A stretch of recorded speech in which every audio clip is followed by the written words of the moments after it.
The Great Miscalculation. High Commander Zestharian stood aboard the bridge of the Imperial flagship, Eternal Brilliance, his crystalline form casting prismatic reflections across the command center. The ship's sophisticated sensors were focused on a peculiar blue-green planet in Sector 4873, known to its inhabitants as Earth. After the disastrous first contact attempt 3 months ago, which had resulted in his prestigious diplomatic team requiring emergency recrystallization therapy, he had spent considerable time studying this puzzling species called humans.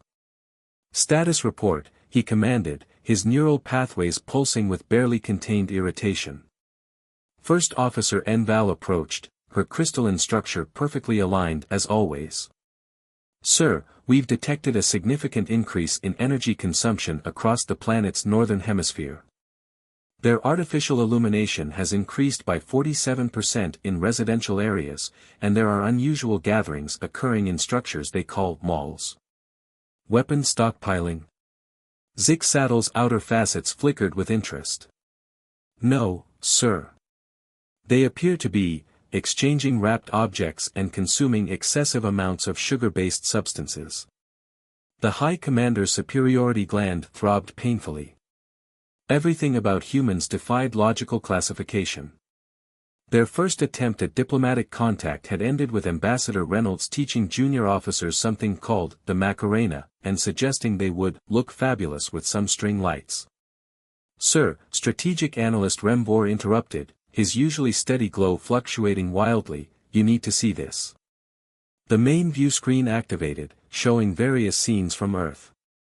Humans were dragging dead vegetation into their homes, covering them with shiny objects, and seeming delighted about it.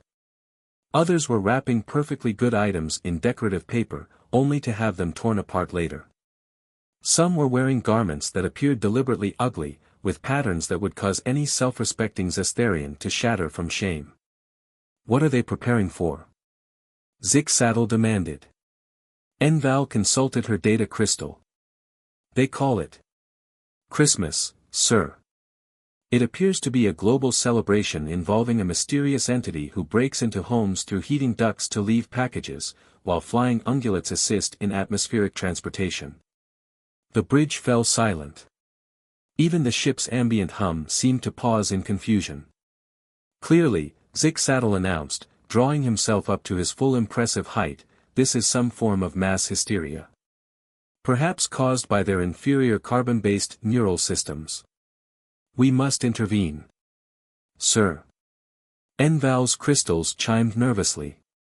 Prepare for planetary observation. We'll document this madness as proof that they require our guidance. Select 3 major population centers for detailed study. And someone find out why they're singing about a nocturnal atmospheric phenomenon involving a ruminant mammal with an illuminated olfactory organ. Little did the mighty Zestharian Empire know that their attempt to save humanity from Christmas would lead to the most spectacular cultural misunderstanding in galactic history. The observation teams were deployed to New York, London, and Tokyo. Each crystalline observer was equipped with the latest in cloaking technology and strict orders to remain detached and analytical. This plan lasted approximately 12 minutes. In New York, observer Tixlen found himself accidentally recruited into a Salvation Army bell-ringing shift. His crystalline structure's natural sparkle drew so many donations that the local coordinator called it a Christmas miracle. In London, observer Yenral became hopelessly entranced by a department store's window display, standing motionless for so long that tourists began taking selfies with what they assumed was an elaborate holiday decoration.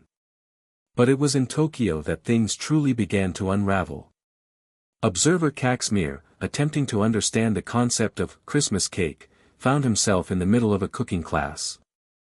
His attempt to explain that his crystalline body couldn't consume human food somehow resulted in him becoming the judge of a Christmas baking competition. Back on the Eternal Brilliance, Zestharian received increasingly bizarre reports.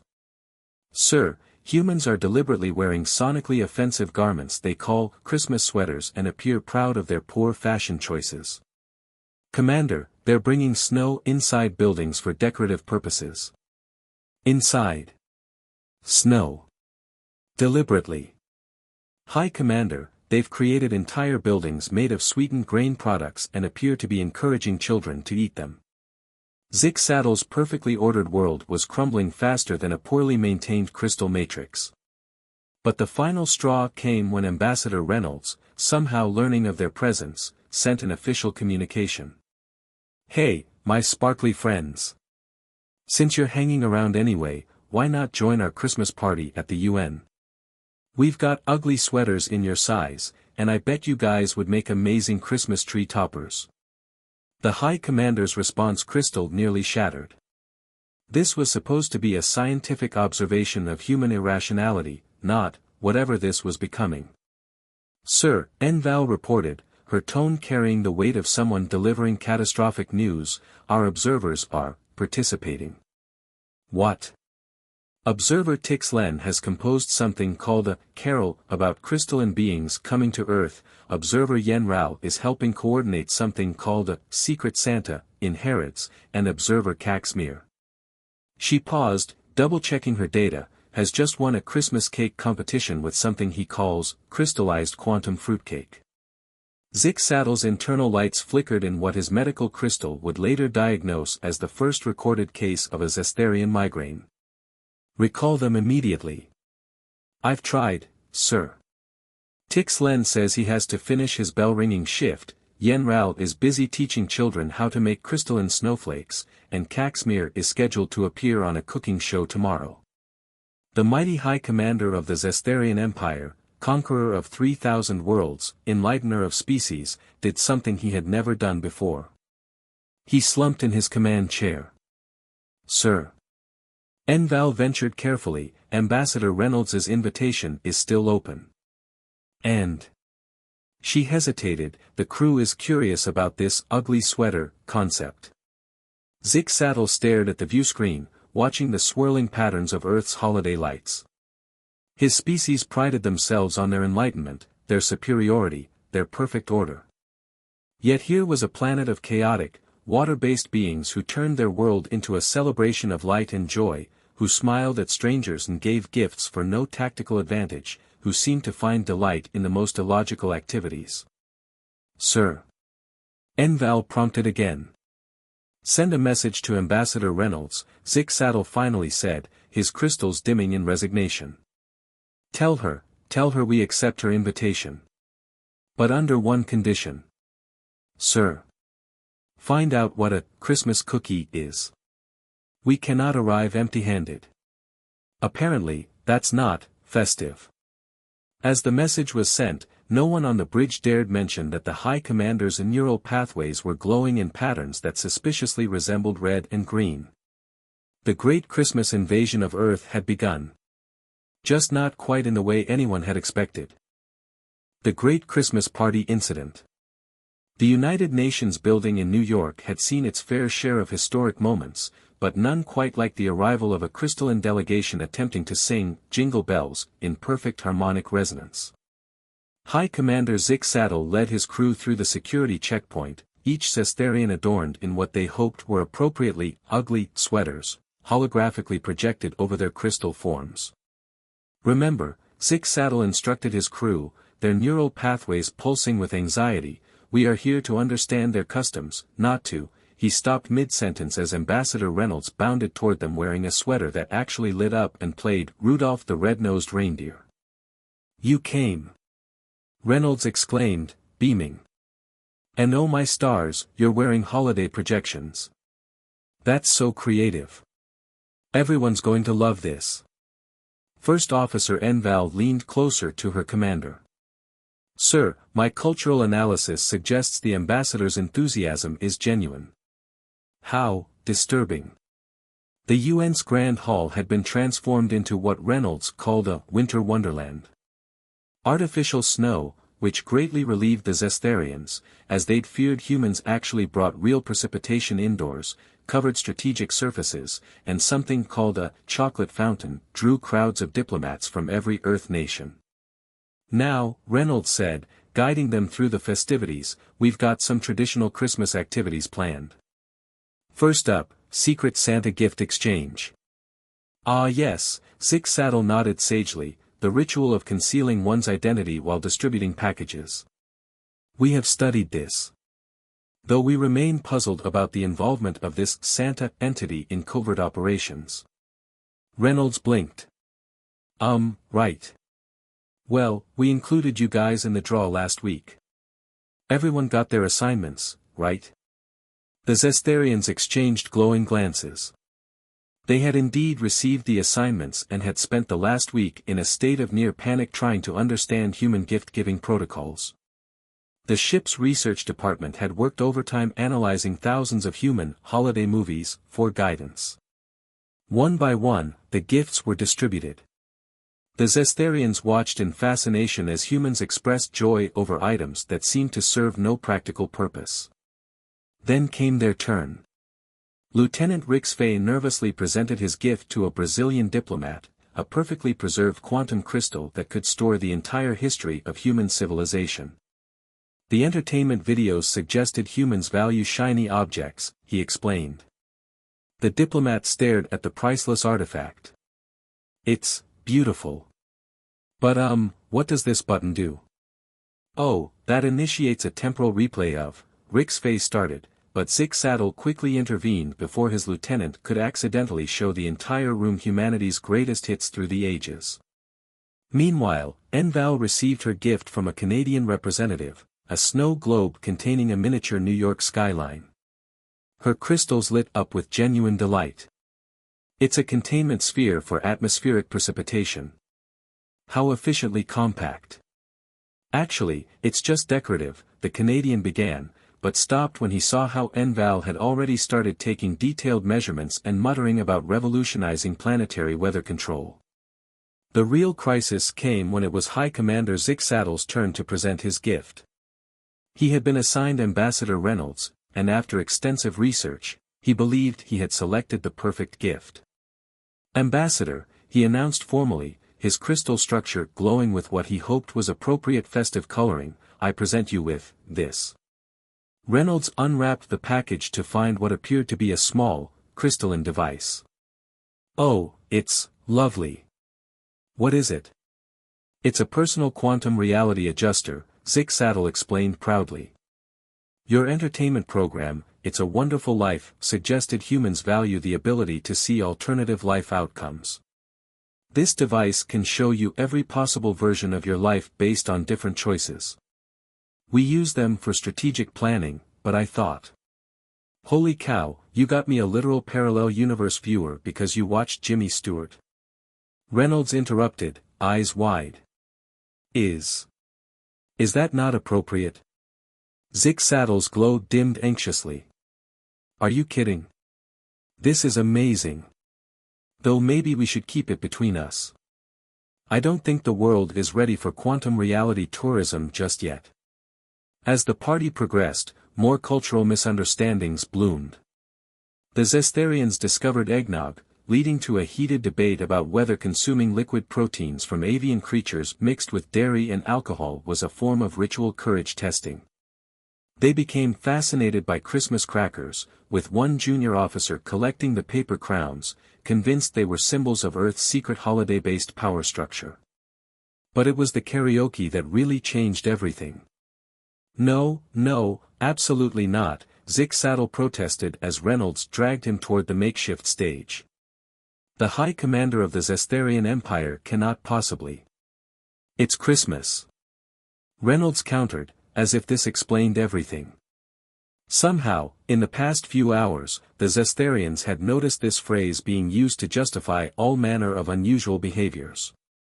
What happened next would be recorded in both human and Zestharian historical archives, though with slightly different interpretations. High Commander Zig-Saddle, destroyer of worlds, enlightener of species, stood before a room of international diplomats and performed "All I Want for Christmas Is You," while his crystalline structure automatically harmonized with the music, creating a light show that would have made Times Square jealous. The room erupted in applause. Even more shockingly, Zig-Saddle found himself enjoying it. As the evening wound down, Reynolds found the High Commander staring out a window at the snow falling over New York City. "Penny for your thoughts," they asked. I don't require copper currency for my cognitive processes, Zestharian replied automatically, then caught himself. Ah, that's an idiom, isn't it? We're still learning those. Reynolds smiled. You know, for a species that came to study our mass hysteria, you all seem to be having a pretty good time. Zestharian's crystals shifted in what might have been embarrassment. We may have miscalculated certain aspects of human culture. Our preliminary reports suggested your Christmas celebration was chaotic, illogical, and potentially hazardous to societal order. And now? Now I find myself wondering if perhaps chaos isn't always a negative factor. Your species takes a cold, dark period of your planetary cycle and transforms it into something warm. You create light in darkness, find joy in giving, and appear to actively seek opportunities for happiness. It's most perplexing. That's kind of the point of Christmas, Reynolds said softly. Finding light in the dark, joy in the simple things, and sharing it with others, even grumpy crystalline aliens who think they're too sophisticated for silly human traditions. Zestharian's neural pathways pulsed with what he was starting to recognize as fondness. I am not grumpy. I am professionally reserved. Sure, Mr. All I Want for Christmas. By the way, that video's already gone viral. The High Commander's structure nearly destabilized. What? Oh yeah. Hashtag Crystalline Carols is trending worldwide. People are loving it. I think you might have accidentally started a new Christmas tradition. Back on the Eternal Brilliance later that night, Zestharian found himself confronted with a new crisis. His crew, instead of preparing for departure, was busy attempting to recreate something called a Christmas movie marathon. Someone had programmed the ship's replicators to produce hot cocoa, and there were rumors that the engineering department was working on a way to make their crystal structures flash in time to deck the hulls. Sir, Enval reported, trying to maintain her professional demeanor despite wearing a holographic Santa hat, the crew is requesting permission to. Yes. To stay until something called New Year's Eve. Apparently, humans celebrate the arbitrary marking of their planetary rotation with explosions in the sky. Zestharian thought about the proper response, about maintaining dignity, about the importance of order and protocol. Then he thought about the way it felt to sing in front of a crowd that didn't care about galactic politics, just that he was willing to participate in their joy. Tell the crew, he said finally, his crystals glowing with red and green again, that their request for extended cultural observation is approved. But first, find out what this New Year's resolution thing is. I have a feeling we're going to need to prepare ourselves. As snow fell over New York City, the Eternal Brilliance hung in orbit, its crystal hull twinkling like a star, while inside, the mighty Zestharian Empire's finest were learning to wrap presents, a task that proved surprisingly challenging for beings with perfectly geometric forms. The Great Christmas Invasion continued, and Earth hadn't just survived, it had gained some sparkly new friends who were beginning to understand that sometimes, the most logical thing to do was to simply embrace the joy of being illogical. The Resolution Revolution. The week between Christmas and New Year's proved to be an enlightening experience for the Zestharian Empire's finest. High Commander Zestharian found himself poring over what humans called year-end lists, trying to comprehend why Earth's inhabitants felt compelled to rank everything from musical performances to sandwich varieties as one planetary cycle ended and another began. Sir, First Officer Enval reported, her crystals flickering with confusion, I've completed my analysis of human New Year's resolutions, but I'm afraid it doesn't make sense. Proceed anyway, Zestharian sighed, having grown accustomed to things not making sense when it came to humans. Humans collectively decide to make significant life changes at the start of their new orbital cycle. Common resolutions include getting fit, saving money, and learning new skills. However, her crystals dimmed in puzzlement, statistical analysis shows an 80% failure rate within 2 months. Yet they continue this practice annually. So they set goals they know they're unlikely to achieve. Zestharian's superiority gland throbbed. Perhaps their carbon-based brains are more damaged than we thought. The ship's communication crystal chimed, and Ambassador Reynolds's cheerful face appeared on the main screen. They were wearing what appeared to be a headband with the numbers 2025 that bobbed when they moved. "Hey, Crystal Crew. Ready for the biggest party of the year? We've got spots reserved for you at Times Square." Before Zig Saddle could formulate a properly dignified response, Reynolds continued, "And don't worry, I've already handled the logistics. Can't have Earth's favorite viral sensation miss out on the New Year's celebration." The High Commander's structure nearly cracked. Ever since his Christmas karaoke performance, humans had been sending countless messages requesting more crystal carols. Someone had even created something called a remix of his performance, adding what they called a sick beat to his crystalline harmonics. "Ambassador," he began formally, "while we appreciate the invitation." "Great. Oh, and bring your resolution lists. It's tradition to share them at midnight." The transmission ended before he could protest. Enval's crystals chimed with barely suppressed amusement. "Sir," she said, "the crew has already started working on their resolutions. Would you like to hear some?" Zig Saddle braced himself. "Proceed." Lieutenant Rix Fay resolves to perfect the art of high-fiving without causing minor seismic events. Engineering Chief Polnan wants to develop a crystal resonance frequency that can properly replicate the sound of party horns. And the entire science department has collectively resolved to understand something called tick-tock. The mighty High Commander of the Zestharian Empire rubbed his central crystal facet, a gesture he'd unconsciously adopted from humans. "And what of your resolution, First Officer?" Enval's structure shifted in what might have been embarrassment. I wish to learn what humans call dancing. Their movements appear chaotic but contain patterns I find intriguing." Before Zig Saddle could respond, the ship's sensors began detecting massive energy signatures from Earth's surface. Displays showed humans gathering in large crowds, preparing for celebrations across different time zones. "Sir," the tactical officer reported, "they appear to be organizing synchronized revelry based on arbitrary temporal divisions. The first major energy spike will occur in approximately 6 Earth hours in a location called Sydney. They celebrate the New Year multiple times." "Yes, sir. As each time zone reaches midnight. It's highly inefficient." Yet something about this inefficiency nagged at Zig Saddle's carefully ordered mind.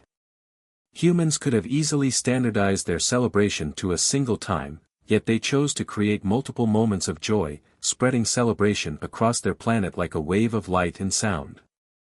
Hours later, the Eternal Brilliance's senior staff found themselves in Times Square, their crystalline forms drawing far less attention than they would have a week ago.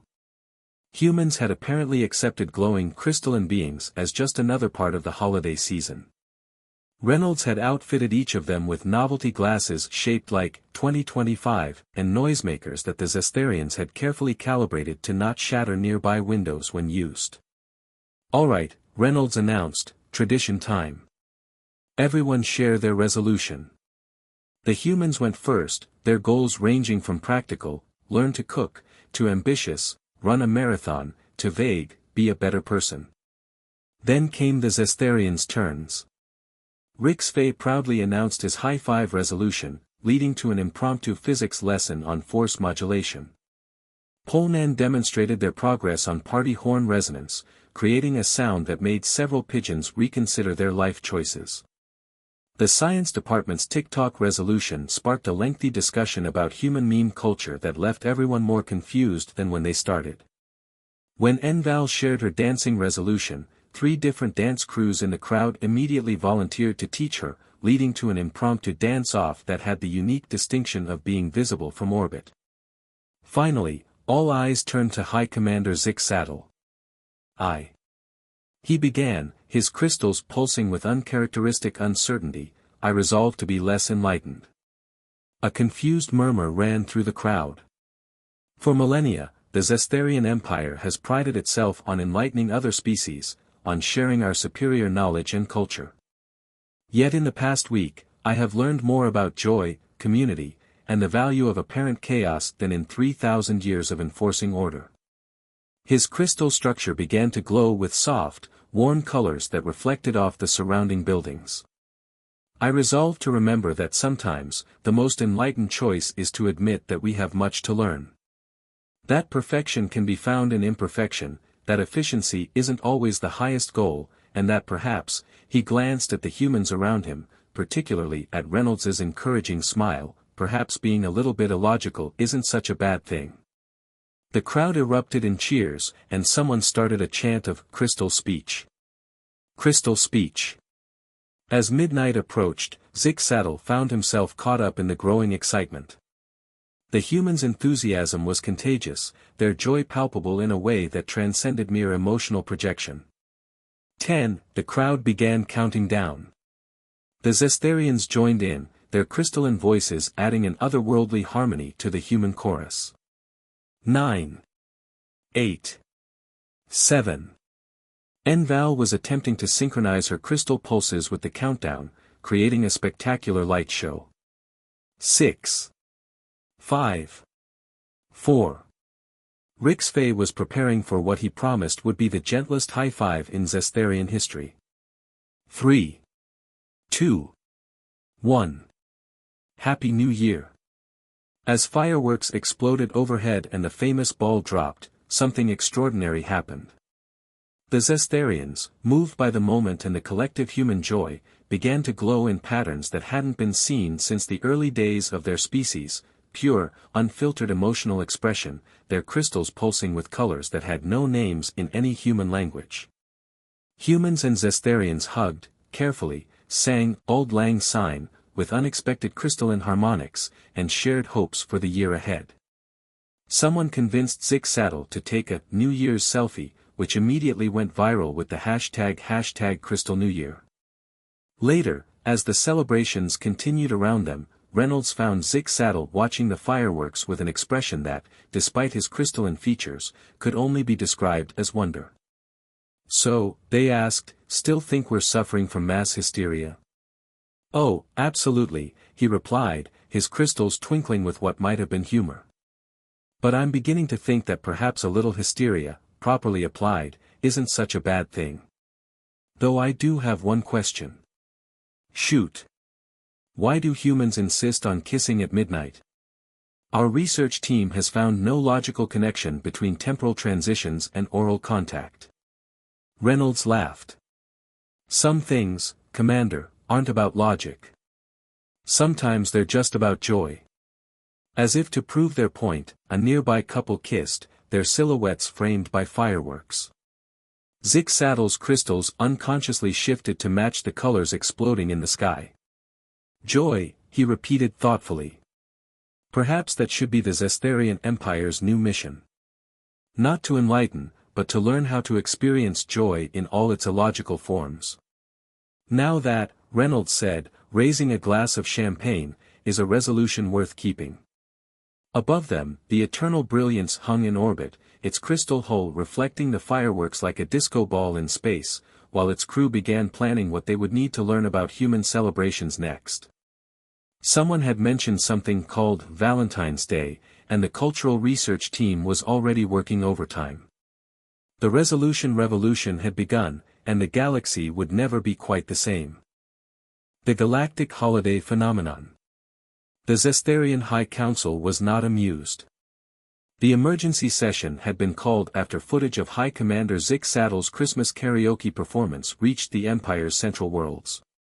The Grand Chamber, usually a model of crystalline efficiency, was in chaos. "Explain yourself, Commander," Grand Counselor Vexthal demanded, her ancient crystals barely containing their disapproval. "Our diplomatic feeds are flooded with dance tutorials." Zig-Saddle stood before the council, his structure straight and proud despite the circumstances. The past month had changed him in ways that would have been unthinkable before.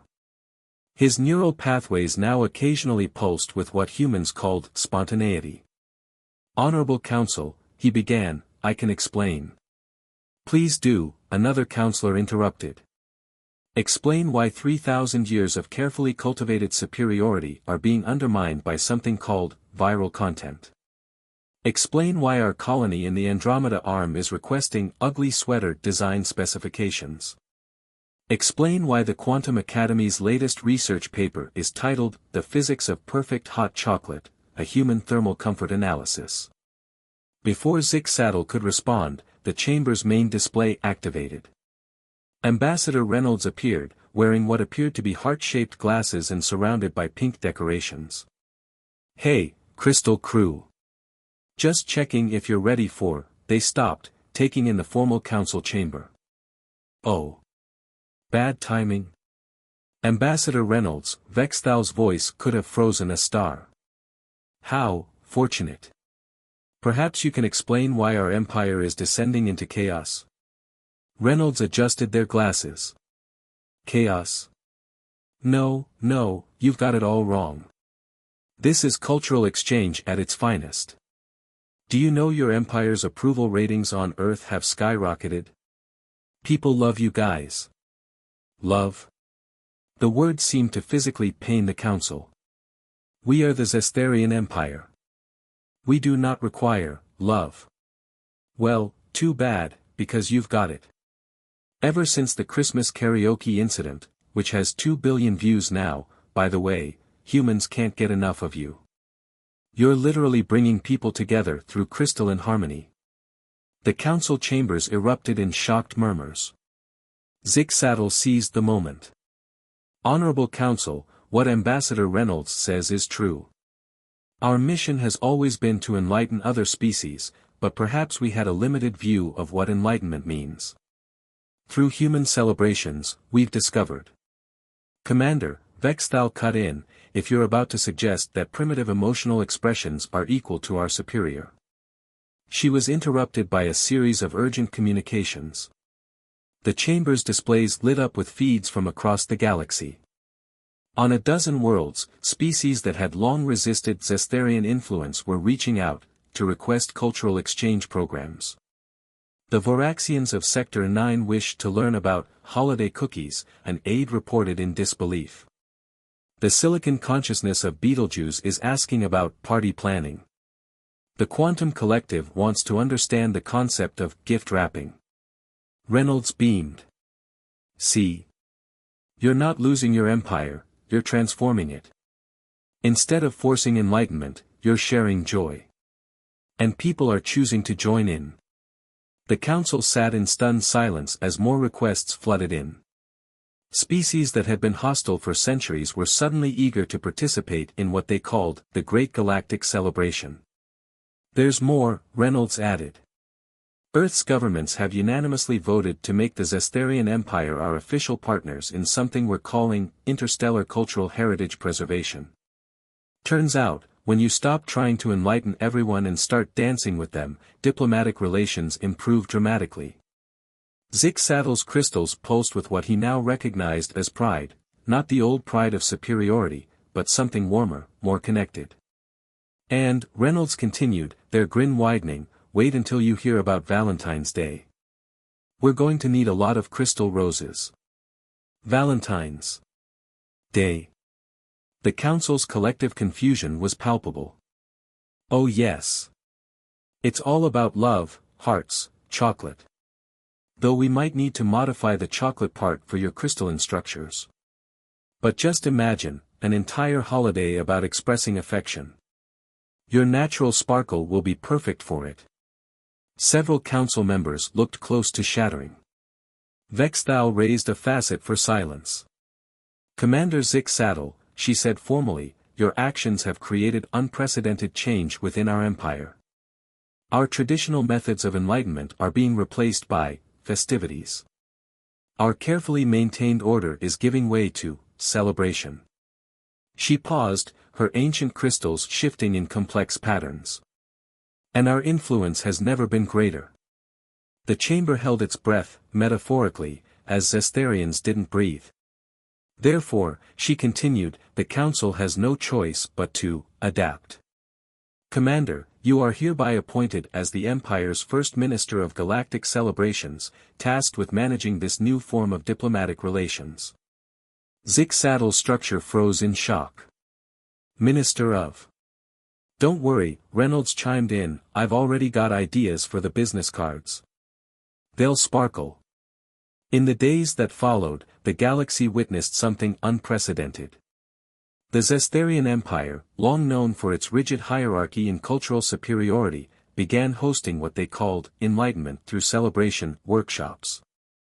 First Officer Enval, now promoted to Chief of Celebratory Logistics, found herself teaching interpretive dance to silicon-based life forms. Lieutenant Rix Fay established the first intergalactic high-five protocol, preventing countless diplomatic incidents through proper force modulation training. The Engineering Corps, led by the now famous Pol Nan, developed a range of celebration-safe technologies, including non-shattering party horns and zero-gravity confetti that wouldn't clog spacecraft filters. Even the Science Division found new purpose, with their TikTok research evolving into a comprehensive study of how joy spread through different species and cultural frameworks. Their paper, The Quantum Mechanics of Happiness, a cross-species analysis, became required reading at the Empire's educational institutions. But perhaps the most surprising transformation occurred within the High Council itself. After witnessing the positive changes sweeping through their empire, they reluctantly agreed to participate in what Reynolds called a team-building exercise. The resulting footage of the ancient, dignified council attempting the Macarena, while their crystals pulsed in rainbow patterns, became the most watched video in 13 galaxies. As Zestharian prepared for his first official duty as Minister of Galactic Celebrations, organizing an interspecies Valentine's Day Gala, he received a message from Reynolds. You know, they wrote, for someone who came to study our mass hysteria, you've done a pretty good job of spreading it across the galaxy. Proud of you, Sparkles. Looking out at the stars from his office in the newly established Department of Joy and Enlightenment, Zestharian allowed his crystals to pulse with unrestrained happiness. The Empire of Order had become an empire of celebration, and somehow, that had made it stronger than ever. Though he did have one concern, Reynolds had just mentioned something called April Fool's Day, and based on their barely suppressed laughter, he suspected the galaxy wasn't quite ready for that particular human tradition. But that was a crisis for another day. Right now, he had crystal roses to design and love songs to harmonize. The galaxy's first interspecies Valentine's Day wasn't going to plan itself. The universal language of celebration. In the grand scheme of cosmic events, the transformation of an ancient empire of order into the galaxy's premier party planners should have been impossible. Yet here was High Commander, now Minister of Galactic Celebrations, Zestharian, surrounded by holographic heart projections while reviewing plans for the first interstellar Valentine's Day Gala. The crystal roses are ready, First Officer Enval reported, her structure gleaming with excitement. Engineering has managed to create ones that change color based on emotional proximity. They're calling it Love Reactive Crystalline Architecture. And the venue? The Grand Space Station Luminous Heart is fully decorated. We've accommodated all 17 known forms of matter so every species can participate comfortably.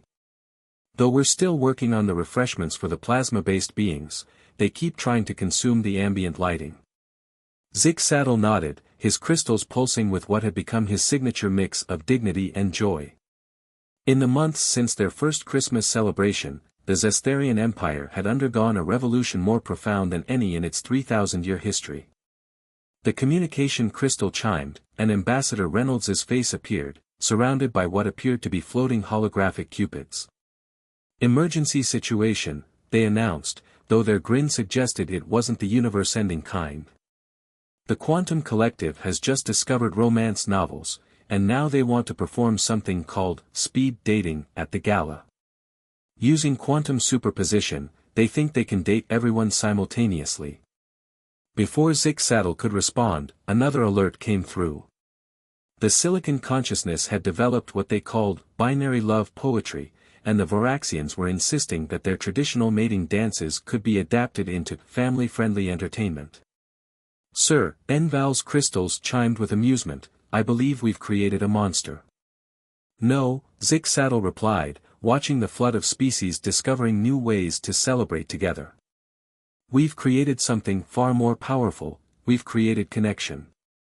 The day of the gala arrived with all the controlled chaos that had become the hallmark of Zestharian human collaborative events.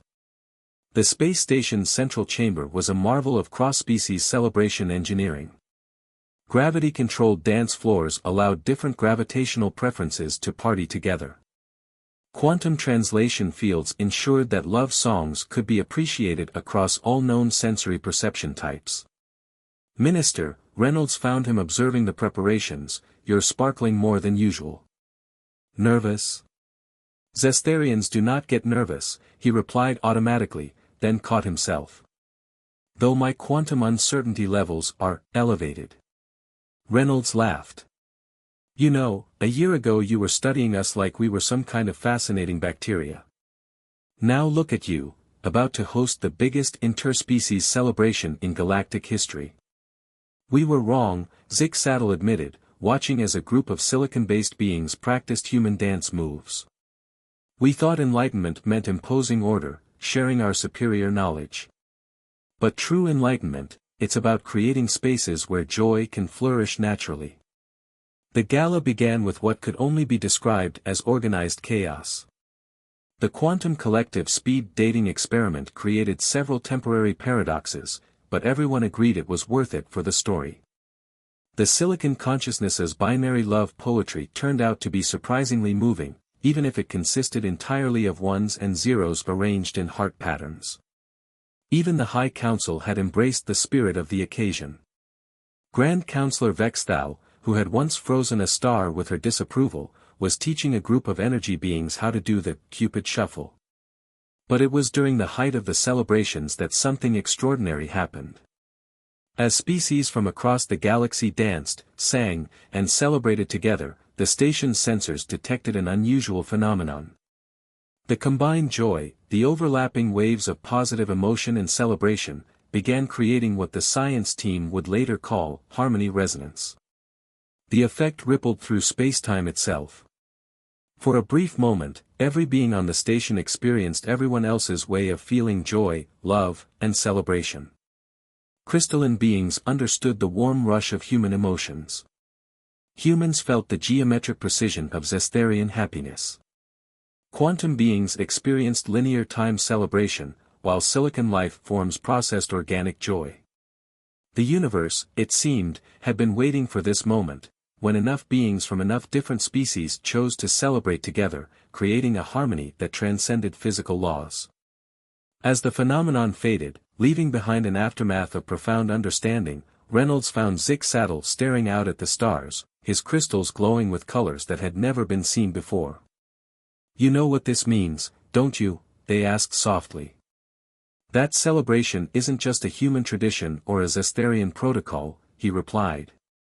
It's a fundamental force of the universe.